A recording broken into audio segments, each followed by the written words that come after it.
see what he did? Sliced her up and bandaged her. Call for help and you'll live, but you'll be disfigured. Or you can put yourself out of your own misery. On this week's episode of Advanced Cruise Control, we talk about the video game L.A. Noire, as well as recapping the Mae Young Classic and a review of Belko Experiment, which is part of our 7 weeks before Halloween, 7 Deadly Sins. Fasten your seatbelts. Advanced Cruise Control starts now.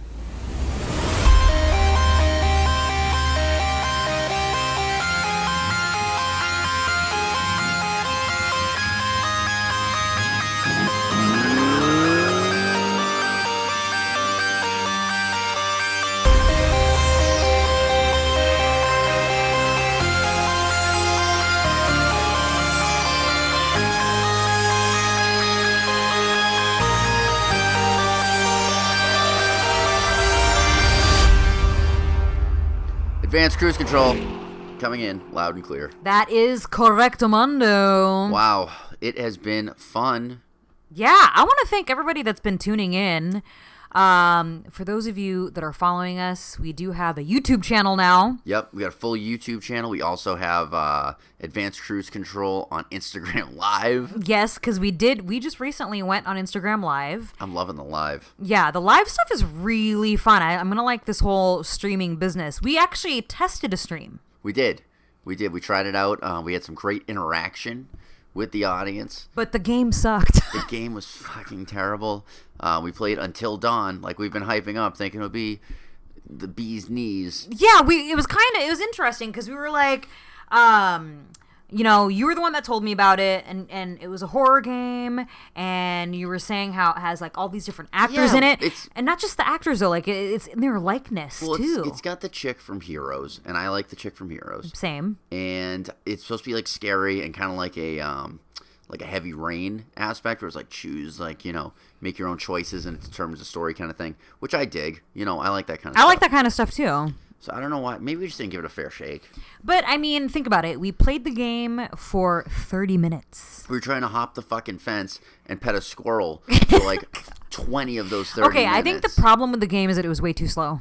It's way too slow. And I mean, some people were able, because, it was a test stream, so we didn't publicize it. So if you guys log on to our YouTube, you'll notice that, number one, there was no sound. Number two, there's no one really viewing it because we were kind of doing a test run. Right. So just putting it out there right now. We're just going out there for technical testing. We actually got a heavy duty mic that we're going to be using. We're going to be using some fun shit. Yeah, I'm really excited about that. Which is good. But someone that tuned in, because we were on Instagram Live while we were doing that, someone said, just give it a little bit more time and it picks up, right? Yeah, they said that, and I'm not going to call bullshit on that, but so far, it took me 20 minutes to pet a fucking squirrel.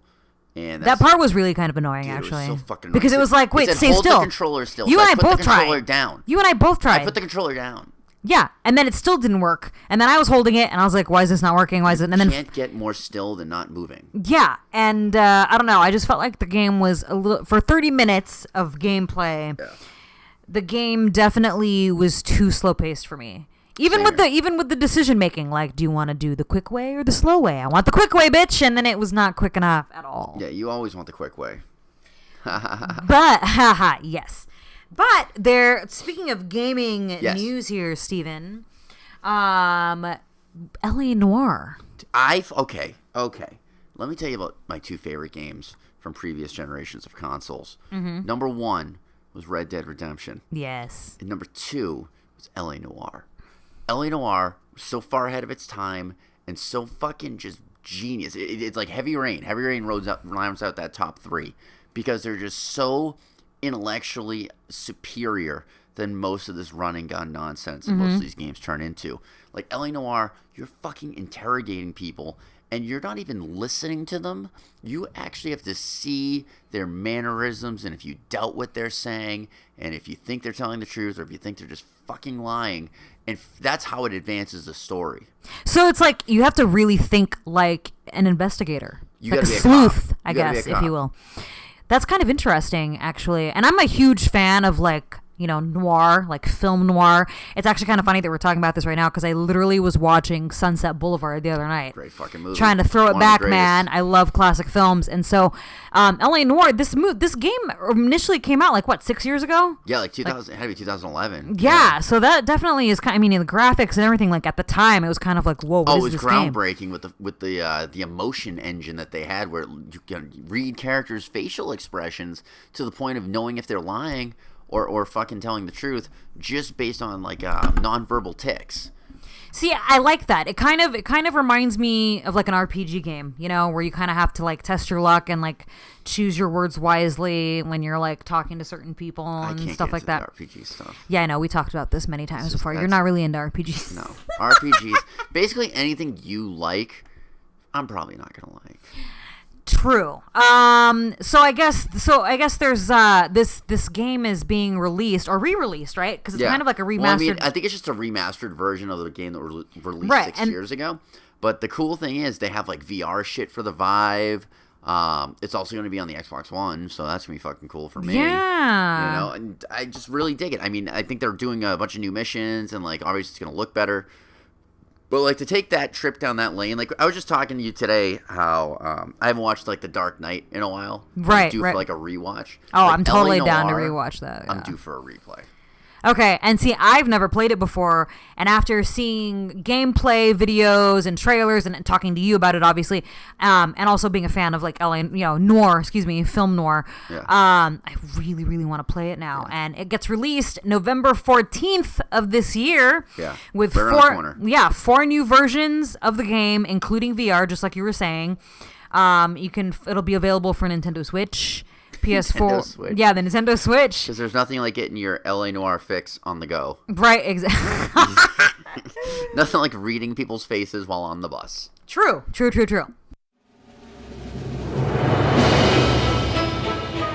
Homicide men are the right hand of God. The people demand swift and merciless justice. Yeah, no, I'm super excited for that game. The other game that just came out that we still got to pick up, and I mean, we're just late on everything lately just because we've been so fucking busy with everything else.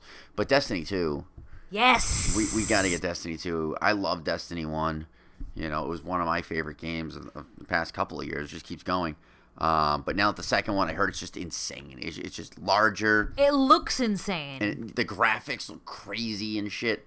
No, I'm really excited for that one too. Yeah, I'm pretty fucking stoked about that. And I think there's a couple of differences between the first and the second, but I guess we're just going to have to play it to find out, right? Yeah, exactly. What else we got going on? Well, okay, so, remember how, 2 weeks ago, we ran a poll on our Twitter feed about who should play the Joker. Right, do you remember remake. That? Yep, in the remake. And just to put people up to speed in case they haven't listened to that episode, or just in case they don't follow us, and if in case you guys don't follow us, you should, at Advanced Cruise Con on Twitter. Don't ask why, just too many letters. I know why, because the troll didn't fit.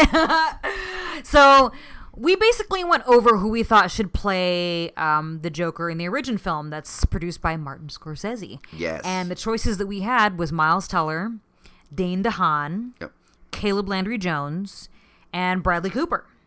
Although we did film a video recently, and we kind of threw in there Bill Skarsgård. That's true, after the It thing. Who plays Pennywise in the new It. So the results are in, and you want to hear the results here, Steven? Let's go. Hold on, a little drum roll. A little drum roll action. So let's start from the bottom, okay? Start at the lowest. Interestingly, right? Because Dane DeHaan, I'm only familiar with a couple of things that he's done, right? And after seeing him, I never watched the Spider-Man reboots, the one with... He's the only good thing in that reboot. Yeah, and I never saw it. We talked about this many times, how I refused to see it, the one with Andrew Garfield specifically, so those who are listening know what I'm talking about. And I saw a clip of Dane DeHaan. I didn't realize he played the Green Goblin in that fucking movie. Yeah. Holy shit. Well, he's Harry Osborn. He's very creepy in that. He's fucking great for a Joker. Well, on the poll, only 17% fucking chose Dane DeHaan. Wow. I'm guessing that's a solid 17%. I'm wondering if people just didn't know who he is, I think so. Who the fuck is Dane DeHaan? Probably. Google's broken on their phone, I guess. I don't know. Well, 17% for Dane DeHaan. 20%, this is a close one between these next two that I'm about to list, okay? 20% went to Miles Teller. See, I feel like Miles Teller, he hasn't been giving that role yet.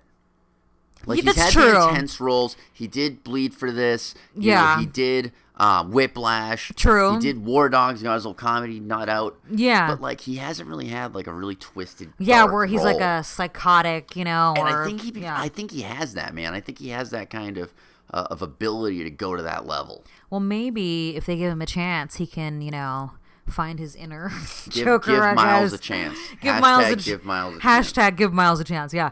So 20% for Miles Teller. 21% went to Caleb Landry Jones, who you didn't even fucking know. But I'm guessing part of the reason why people outvoted Dane and Miles with Caleb is because he's in the Get Out film. That was a very popular movie. I loved that it. Clip. Yeah, he's creepy, right? He's super creepy. So you want to know who won? My pick. 42% went with Bradley Cooper. Oh man, have you seen Silver Linings Playbook? I have not. Okay, he loses his shit in that movie. Yeah, I saw clips. I was like, what the fuck? And then there's another movie he does called Burn, where he plays like the chef that's like burnt out. I actually saw a clip from that one too. Yeah, and like he has this real good intensity to him. So I think that Bradley Cooper could be like a Heath Ledger, where it's like a dark horse kind of pick, but could go all the way. Not as good as Heath Ledger, obviously. No, yeah, Heath Ledger. Bradley Cooper's not fucking Heath Ledger. No, for sure. It's not that bad. Now, if we want to get more like technical, I guess is the word I'm looking for. Bradley Cooper's already in a Marvel film. He plays Rocket Raccoon in Guardians of the Galaxy. You didn't know that? Movie? You didn't know that? Which superhero is he? You've seen Guardians of the Galaxy, right? I've seen the first one. Well, he's the raccoon. No, he's not. He does the voice of the doesn't raccoon. sound like Bradley Cooper. Oh my god. Well, supposedly these bald bodies find you attractive, so maybe you can work out some sort of trade. You must be joking. No, I really heard they find you attractive. That's crazy. I did not know that. So yeah, Bradley Cooper plays Raccoon. I had no fucking idea because of that stupid accent. Yeah, because he has an accent. I didn't know who that was. So I don't even know if if he would even be able to play the Joker because it's a DC, Is this like a legality? Is this like how like Doctor Doom can't have a movie because Fox owns the rights and he can't be in the Marvel universe? Is it one of those things? Yeah, there's so many different things, and someone was trying to say that. I haven't confirmed that. Yeah, we'll look into the legalities of Bradley Cooper's ability to play the fucking Joker. Yeah. Because that's something we have free time to do. Right. But yeah, so Bradley Cooper won the poll for that one. The Coop. Not BC. Surprised because, a lot of people know who Bradley Cooper is. Maybe that they might don't. be the only other reason, They too. probably don't know who the other guys are, but People are following us and like, I don't know these other three, so I'm just going to take go a with this wild one. guess. Anyways. Cool, so we got Bradley Cooper as the Joker. Awesome. Looking forward to that. Yes. What else we got going? Mae Young Classic. Here we go. Now let's talk about my forte, and that is the wonderful world of professional wrestling. Yes. I loved the Mae Young Classic. So did I. You were so into it. I was so into it because I love watching female wrestling. I like watching guys wrestle too, but right. With the female wrestling, I fucking love it. But I was super stoked for this one because Mia Yim, who follows me on social media, I follow her as well. I was pretty stoked to see her on the That was cool. bracket that there. was Yeah, cool to see somebody we knew on there. The really cool thing I like about this Mae Young Classic is these are all undiscovered talents. And before these tournaments were happening and people were doing this, specifically Triple H and Stephanie McMahon with this whole female revolution thing, right? Which they did with the 4 horsewomen of WWE with Becky Lynch, Charlotte, Sasha Banks, and Bayley. They're doing this again with these unknown talents from all over the fucking world. And hopefully they don't drop the ball on this like they did with the Cruiserweight Classic and turn it into a shitty division. Because this thing really has some magic behind it. You got Jim Ross and Lita on commentary. Okay? Right. You got these amazing female athletes doing feats of strength that most men couldn't even do, in addition to amazing fucking aerial. Like, it's crazy. They're really, really fucking insane. And it's such a mixture of different kinds of athletes. Like, you got Shanna Baszler, who's from fucking UFC. You right. got Kairi Sane, who's from Japan and thinks she's a pirate. Actually, I don't know why. I figured out why. Okay, so for those listening, in case you don't follow, wrestling and all that, you're going to be into wrestling. A lot of wrestlers come out. Some of them have gimmicks, some of them don't. Some of them have like a thing. I love how you use the word gimmick. Yeah, and so Kairi, every time she came out, right? She came out in like a pirate costume with a fucking what do you call it on her shoulder? What do you call it? The wheel they use to navigate wheel. Yeah, the navigate. Oh my god, the captain's wheel. Captain's captain's log wheel. So I found out that she was like an Olympic hopeful in yachting. Oh, is that why she's a pirate? I guess. I mean, yachting and pirates. I think they did say something about her being a yachting person. Yeah, and then they made because I think JR said something, in the commentary, and they're like, "Oh, well, she's a pirate," and then I was like, "Yeah, those two don't go hand in hand." But I think that's the reason. I think she wanted to have some kind of gimmick that had to do with boats and stuff. With the sea, the seven with the seas. Sea, and I think a pirate is much cooler than being a captain. You know what I mean? Yeah. So, well, you could be the captain of the pirate ship, which I think would be the coolest. True. I guess technically, yeah. And she wears that captain's hat. Yeah, for sure. No, for sure. But yeah, and then she's that crazy theme music that sounds like it's out of Final Fantasy or yeah, man. Pirates of the Caribbean. Like, it's crazy.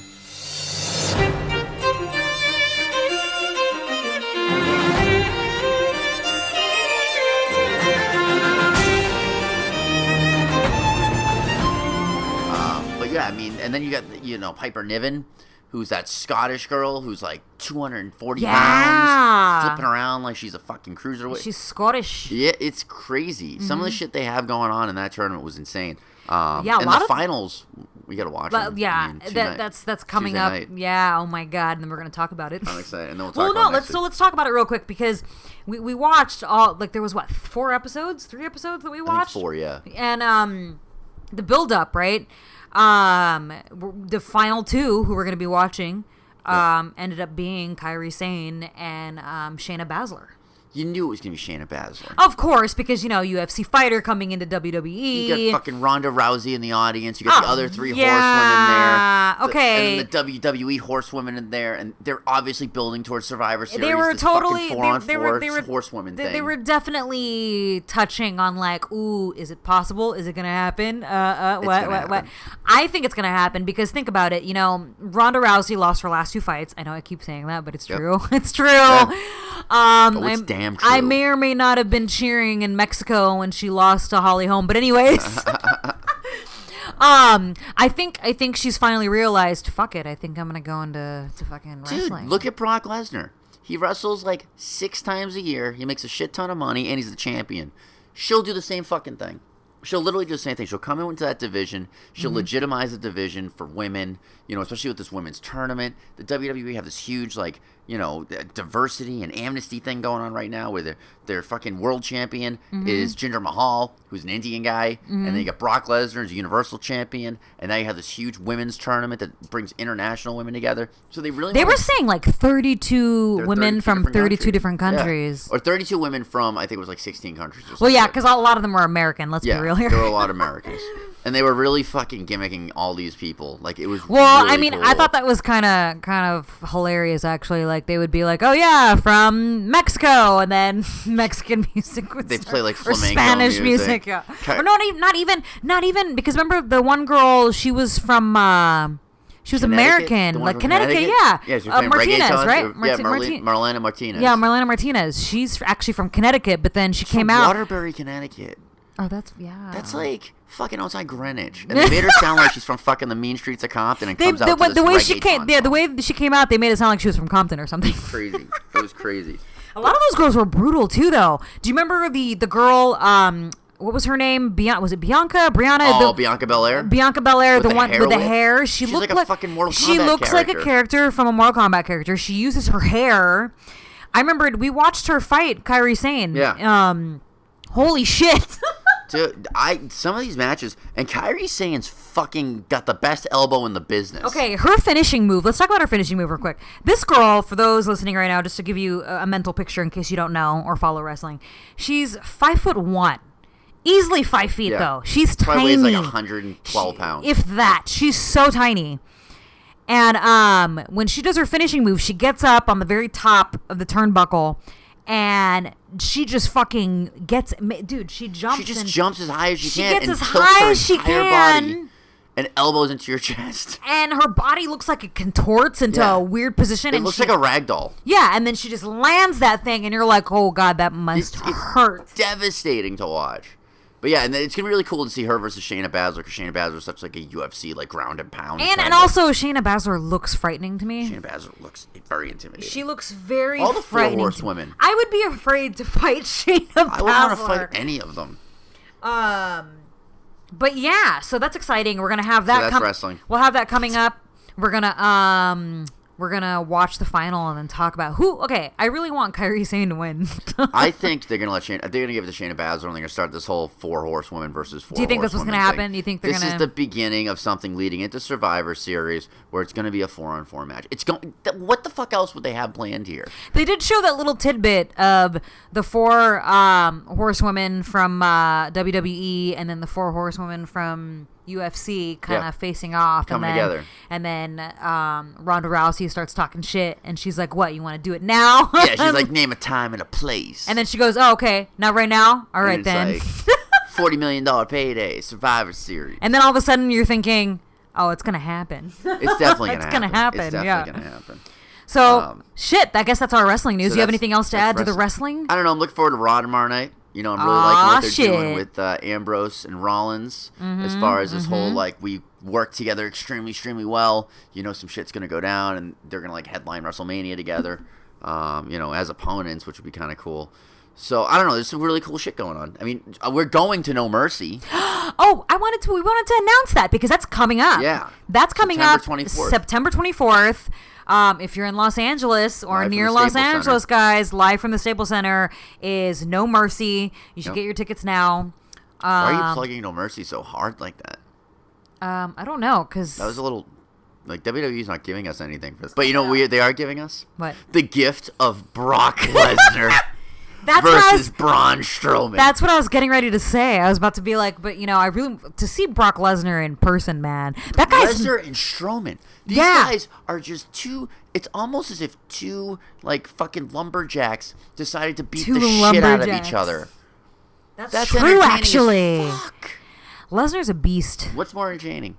So that's wrestling. That's wrestling. So everybody who is not into wrestling, you can tune back in now. And we will carry on with our main event, as you will. Let's go on to, for lack of a better term, our main event of this podcast. Okay, so you guys, you know, you all know how much I love horror and how much Steve hates it. Dave hates it too, apparently. I don't know who the fuck that guy is. I said Stave. I don't even know why. Steve's even No, worse. Steve hates horror. I love horror. But you know what? In honor of Halloween, because Halloween is coming up and it's my favorite, you gotta love Halloween, though. Come on, Steve. Listen, there's reasons I love Halloween. I live in Hollywood. Yes. And it just allows every girl to just, you know, let the freedom flag fly, which I'm always down for. Hell yeah, man. But in honor of Halloween and, you know, all the horror films that are coming out, we kind of briefly talked about it on our news video, which you guys should definitely check out on our YouTube channel. But which will be all new every week. Every live week. From our rooftop. We've got 7 weeks before Halloween. Yep. 7 weeks before Halloween, so in honor of that, we've decided to do a 7 weeks of deadly sins. We really need to come up with a name for this. It's 7 deadly sins of the 7 weeks of Halloween's 7 movies and or video games. That's such a tongue twister. But you know what? Yeah. It looked good on paper. Yeah, so what we're basically gonna do is I'm gonna make Steve watch a horror film of his choice. I wouldn't really call any horror film and we're gonna choice. Well, what's the first one that we just watched? The Belko experiment. And we're gonna review that right now. Kill 3 of your coworkers, or we will kill 6 others. Hey, all the lines are dead. We need to evacuate the floor. Mikey, come on, it's a joke, man. Hey, listen up, everybody. Whoever's doing this, they're having a little fun at our expense.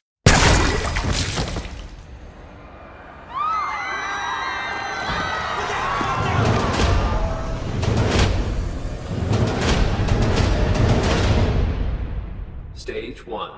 Commence. Okay, so first movie for the 7 weeks before Halloween. 7 weeks of Halloween horror movies that I don't want to watch. I swear we're gonna come up with a better name for that. It should just be called Torturing Steve for 7 weeks. Hey man, okay, we watched the Belko experiment. Belko experiment was cool though. Like, I've never seen it before. I'd wanted to see it. A lot of people describe the film as being like Office Space meets Battle Royale. Okay, there was nothing Office Space about that except that it happened in an office. Yeah. Like, that was the only similarity. When you said, hey, this movie's going to be like Office Space meets Battle Royale, I was like, oh, this is going to be like a funny murder fest. And instead, it was just a murder fest. Yeah, basically. I mean, yeah, that was some of the different descriptions a lot of people gave it. Was either, Office Space meets Battle Royale, Office Space meets Saw. I think those people have never seen Office Space. I'm convinced. Because if you think about it, like, so basically for those who have never seen it before. You can't spoil the movie either, I don't think. No. But it's basically like a twisted social experiment, right? They've got like 80 people that work in this building in the middle of Colombia randomly. Yeah, right? they're in Bogota. Yeah, and all of a sudden everything gets locked up, and a strange voice starts speaking to them, saying, you need to kill. It starts off kind of low, right? There's 80 of them. And they're like, They could kill like what, 3? 2 people. 2? And they said, if you don't kill 2 people, we'll kill 4 of you guys, right? And then they upped it a little bit and went, you need to kill 30 people. Otherwise, we'll kill 60 of you guys. And then so on and so forth till... And you can guess how most of these people die. It is in the most gruesome and fucking just in-your-face deaths that I've seen in a long time. I mean, some of that shit was just fucking... I cringed. Yeah, man. Yeah. Very cringy. I also should have mentioned a little tidbit of this is that if you've never seen it, then spoilers. Each person that worked in that building had an explosive chip in the back of their head. Yeah, they get implanted with. They think it's like an insurance tracker chip because Bogota is like crazy for kidnapping. And it turns out that it's a fucking bomb in the back of your head. And you'd think that, like, being stuck there, being one of the 80 people stuck in this building, you'd think, I can just hide. No, because they control every single chip in everybody's head. They can just... There's cameras everywhere. The whole building is basically just set up for this fucking experiment. Quote-unquote experiment. But let's talk about this for a second, though, Steve. We already gave the listeners an idea of what this film is about. So what if you were in that building, you find out you have an explosive device in the back of your head that can go off at any minute. You have no control over it. If you try to cut it out of your body because you're that crazy, they'll fucking detonate it, They'll right? blow you up. And you have to kill to survive, right? Like, what do? Do you hide? Do you every man for himself type situation? Like, what would you do? Are you questioning my moral integrity right now? I'm asking you, what would you do? What would you do, Steve? Because it's survival. It's Darwinism. It's kill or be killed in that kind of situation. So I mean, some people have to go through. Some people. I make it sound like it's a real thing. Fuck, man. Oh, this fucking movie. So I mean, if I was stuck in Bogota. Okay, surrounded by people, and it was me versus them, I'd be nice if people had kids and shit. I thought that it was pretty played out well with the fact that, they had like not a lottery, but more along the lines of a logical way of choosing who dies. Because there was a very small group that kind of teamed up against everybody else. Yeah, there's always a bad guy. And they were like, listen, we're married, we've got kids, they need us type thing. And you know what fucking pissed me off, though? This fucking movie, of course, who do they make like the main bad guy? He's already the fucking bad guy in the office. He's already the guy who's like, oh, you're the boss that makes you come in and work on Saturdays. Like, you could tell that it was going to be like that guy. John McGinley, I think is his name. Yeah, John McGinley. That was John McGinley. That's the guy you're talking about, right? This guy? No, that was the creepy guy. Tony Goldwyn. Oh, Tony Goldwyn. Yeah, Tony Goldwyn was like he's the COO of the company. So, of course, he's going to be like, fucking, I'm going to run the show. First thing I would have done is pop that guy. Right, because then you're like... you take out the El Presidente, you become El Presidente. Fucking coup d'etat, that motherfucker. Yeah, because there was a couple of characters in that film that were like, I'll just hide. I'll just fucking hide. And you can't hide. You can't hide. You can't hide in a battle royale. No. You know, you need to have some eliminations under your It's belt. it's one of those things, you know, like Hunger Games too. Like Battle Royale, they're all kind of the same thing. Fucking hungry. I'm not a Hunger Yeah, Games. well, it's kind of the same thing though. Like if you're, and the reason why I'm using Hunger Games as an example is that, you know, there's the end of one of them where they decide to kind of like, I don't want to say go rogue, I guess kind of rebel against the system, and they're like, we're not going to kill each other. You know, down to the last two. You talking about the pussy guy? Is that what you're talking about? The guy who's like, well, let's just figure this out together. let's hang some signs. But see what's it's fucking stupid. But see what would have happened in that situation in this film if like it was down to the final two, and like let's say for instance they kill Tony Goldwyn ahead of time, and then it's down to the guy and the girl that was kind of dating, you know, right. boyfriend girlfriend type of situation or whatever. Right. If it came down to them two, and like, you know, you don't want to kill your girlfriend, right? You don't want to kill your boyfriend. I don't know if it's some girlfriends. So it's like they probably want to kill me. If they decide. If they decide we're not going to kill each other, we're not going to do it, then, you know... and then both your heads blow up. Yeah, both your heads blow up. That's nobody stupid. wins. So it's kind of like... Tony Goldwyn, all he had to do was just stay in that elevator. And I'm ruining this whole movie, just so everybody knows. Well, I said that I already ruined... ahead. This movie came out last year, so I'm like, Yeah. you know, whatever. If you haven't seen it, yeah, spoilers ahead. So. This way, if I've seen it, then that means fucking a lot more people have seen it than that. Yeah. But, you know, Tony Goldwyn, all he had to do was just stay in the elevator, because he obviously had the most kills. And then everybody else's head just would have blew up. You know? Yeah. It's because he wasn't confident in himself. Tony Goldwyn's biggest enemy was himself and his lack thereof of one of our favorite 7 deadly sins, pride. Oh! See how I tied that shit together? See? So now, do you guys get where we're going with this? Okay? 7 weeks before Halloween, 7 deadly sins. And of course, the movie for this week is the Belko Experiment. Which is a great exhibit of someone who does not have enough pride. Yeah. Or might be too proud. Maybe he's too proud. Maybe he is too proud. I could see that. He's yeah. too proud. I don't know. Maybe we're just fucking up the whole definition of proud and pride. You know, I think maybe let's just roll with it. Let's just roll with it. It goes with the theme. Let's just roll with it. I'm rolling. So this movie, if you guys want to check it out, it was written by James Gunn. Yeah. You might from know Guardians him. of the Guardians of the Galaxy. Galaxy. IMDb has it at a 6.1 rating. If I had to choose, What's the Rotten Tomato on it? Oh, let's see. IMDb. No one goes by the IMDb ratings except for people who are like, oh, my star rating. What's your star rating? I care about my star rating. Fuck, I'm off the grid. Yeah, no, the other thing, too, with this movie that I kind of dug was the way that they really kind of humanized certain characters. You know, like the little cleaning lady who's like, I don't want to die! Yeah, and then she, like, pulls a knife. Like, I thought that was kind of cool the way they did that. This movie has shitty reviews. Yeah, It's got 54%.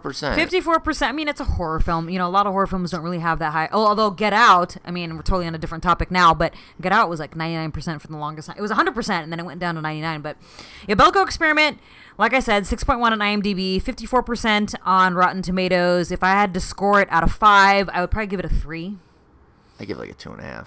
I'd give it like a 3. It was alright. I mean, It was okay. Here's the thing. It was gore for the sake of being gore, and I hate fucking movies like this. That's true. Like the Saw movies, the Hostel movies, the torture porn movies, like all that kind of shit. No, for sure. I agree with you. It's just not my thing. That's why I'm giving it a 3, because it's like it's not anywhere near like, good it enough to be a 4. tried to be a lot more shocking than I thought it could be.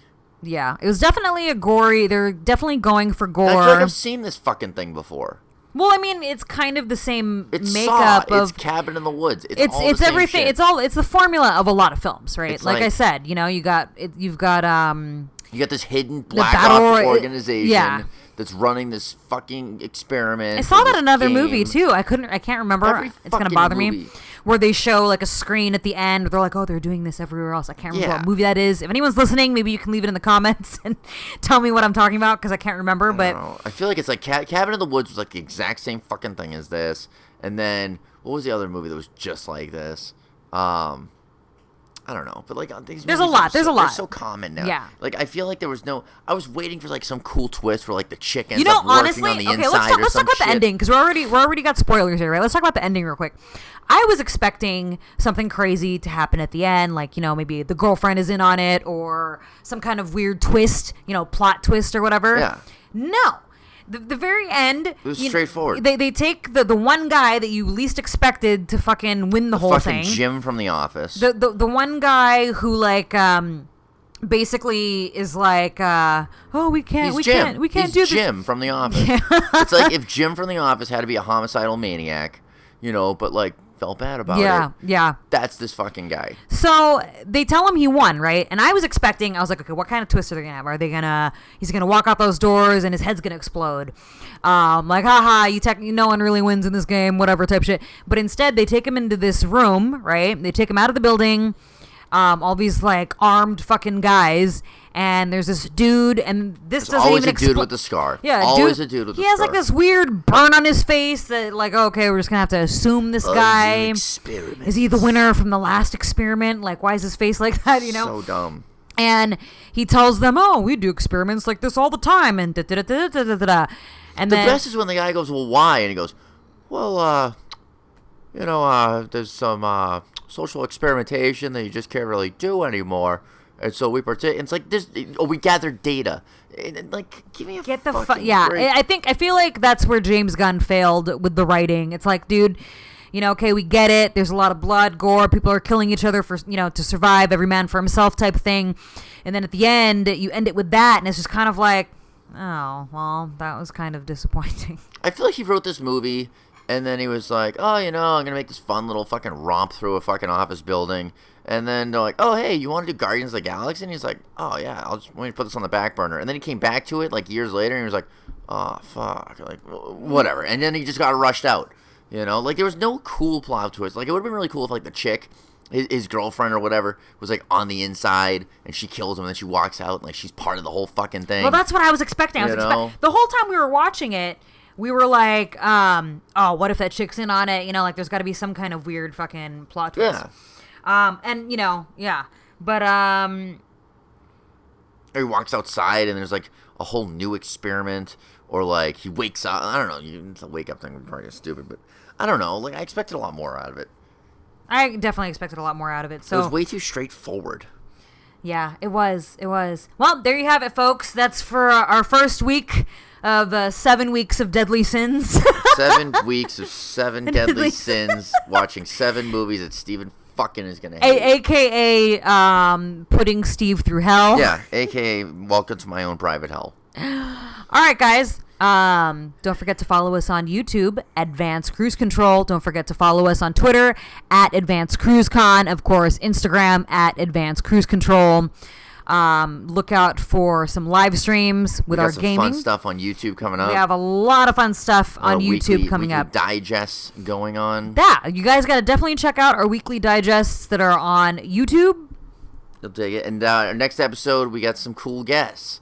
So this should be a fun little romp through your auditory senses. I'm Steve Vance. I'm Annie Cruz. Keep it 88.